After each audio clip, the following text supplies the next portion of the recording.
2, 1. 7 things you probably didn't know you need to know. I'm Jamie East and this is the Smart 7. Hi Jamie, I'm Dani Dyer and my podcast is Sorted with the Dyers, which I do with my dad, and it goes out every Wednesday, which you can find on Spotify. But today I'm talking about my top 7 entertainment stories of 2021. 7. Dani, tell me a little bit about Meghan and Harry's 2021. I feel like the whole thing with Meghan and Harry was pretty intense. Like when they did that interview with Oprah, they were really, talking about the royal family. And I feel like it was so controversial. People were team Meghan and Harry, people were team royals. But I love Meghan and Harry. I love Meghan. So, yeah, I don't feel like everyone is a fan of Meghan, to be honest. Do you think they've burned their bridges now? Absolutely. I don't think Harry and Will talk. I genuinely don't think they've got any kind of relationship. You can tell, though, when Will's been asked questions and he's, not even spoken to him, you can so tell that Kate and Will and, Meghan and Harry are what is it, Romeo and Juliet, the Capulets and the Montagues. It's like that, I feel. Let's have a listen to a bit of the Oprah interview. I just didn't want to be alive anymore. And that was a very clear and real and frightening, constant thought. He did not share the identity with me, but he wanted to make sure that I knew, and if I had an opportunity to share it, that it was not his grandmother nor his grandfather that were a part of those conversations. But it wasn't all that controversial. They had a baby as well. I know, a beautiful baby. I feel like they're so blessed they have beautiful children. When you have one kid, it's a hobby, and 2 children is parenting. And suddenly we realize, oh, right, everyone talks about what it's like for the second child, but no one talks about the adjustment for the first child. Yeah. When the second one comes along. Do you think that they snuck in there first with the name Lilibet? Oh, yeah. Do you think it was a little bit of that? I do feel like Meghan knows what she's doing. I'd do that. Yeah, I would. I'm going to do that. You can't have another Dani. No, but there will be no more Dannies. Everyone thought my baby was going to be called Dani. I was like, give it a rest, okay? 6. Dani, you've chosen Adele's live special for your number 6. Why did you like that so much? How there was all A-listers just still chilling there. Adele's completely just singing, having a good time. And she was so nervous. But I would be she had every single A-list Hollywood celeb there. But you know what I love about Adele is she's so normal. Yeah. She's someone you could just have a cup of tea with. I love how Adele just goes off for years and then comes back with an album and then everyone's obsessed again. Do you think it's difficult to keep your feet on the ground when you've got that much, money and fame as Adele? I think she's been honest about that. The Oprah interview wasn't aired in the UK, but when I watched certain clips and stuff that was on TikTok, and she was really open and honest and said about her struggles and her anxieties. And I think that's nice, though, to sort of show and portray that she still goes through that, as a celebrity, and how successful she is. She still has her issues. So I think it's nice that she sort of addresses it to people and, people can relate to her. Well, here's a great clip from that live special when she was surprised with her old English teacher. You're bloody cool and so relatable and likeable that I really look forward to my English lessons. Yeah, because she's here tonight. Mum, can you believe it? She's over there, she doesn't want to be filmed. Oh, now I've got to get my old face redone.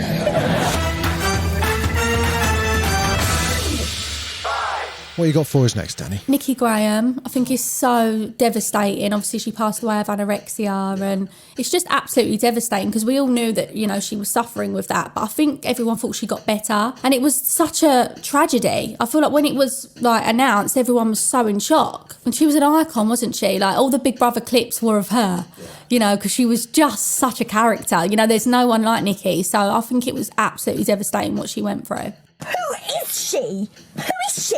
Where did you find her? I'm feeling very venomous and angry. How dare she vote for me? She doesn't even know me. She doesn't even know who I am. What have I done?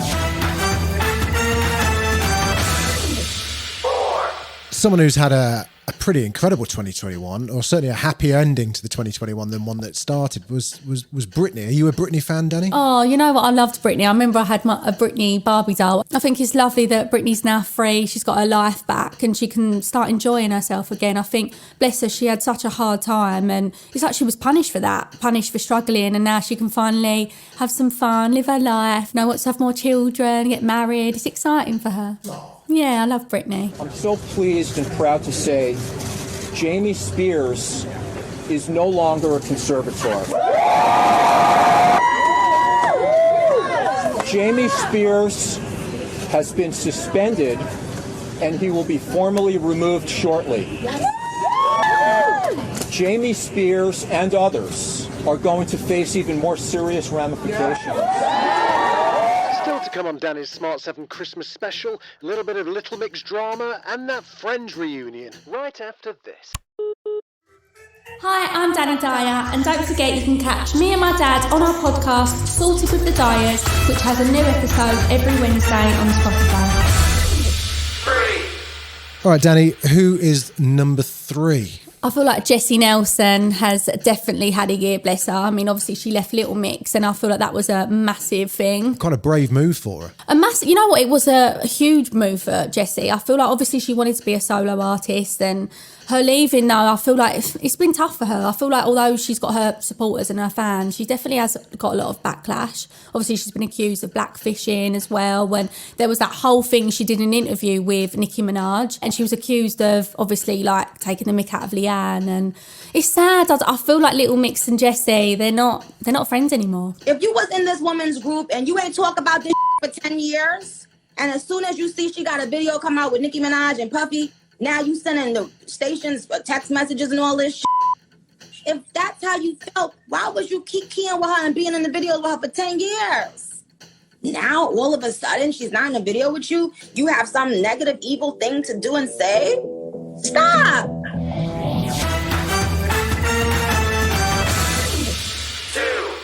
Dani, were you excited for number 2? I absolutely just love like Friends. I mean, I've never been like absolutely obsessed with it. I mean, I know some people that you say one line and they know an episode what the Friends is from, but I just love the reunion. You can tell that they're really they were all best friends, and they all loved each other, and I got really emotional, to be honest. And we're going to listen to a moment now where Jennifer and David Schwimmer revealed that there was a bit of a...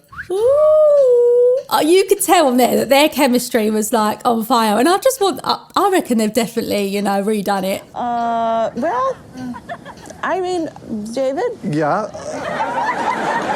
Yeah, I mean, the first season. Yeah, the first season, I had a major crush on Jen. And I think we both, at some point, we were both crushing hard on each other, but it was like two ships passing because one of us was always in a relationship. And we never crossed that boundary, we respected that, but we both... Bullshit.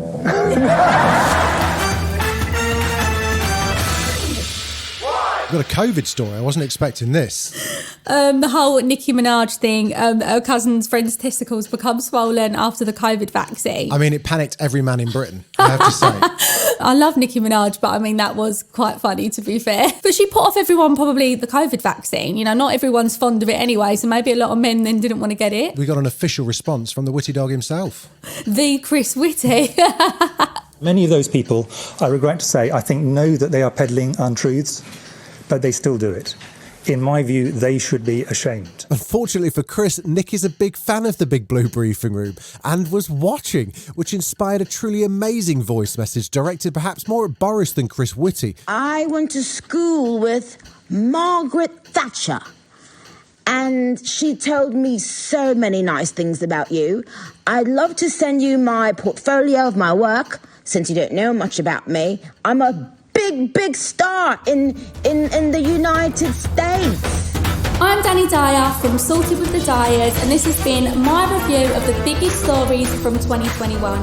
Jamie and the crew from the Smart 7 are back tomorrow at 7 a.m. with a brand new episode. And if you want to check out our podcast, Sorted with the Dyers, you can find it on Spotify. Happy Christmas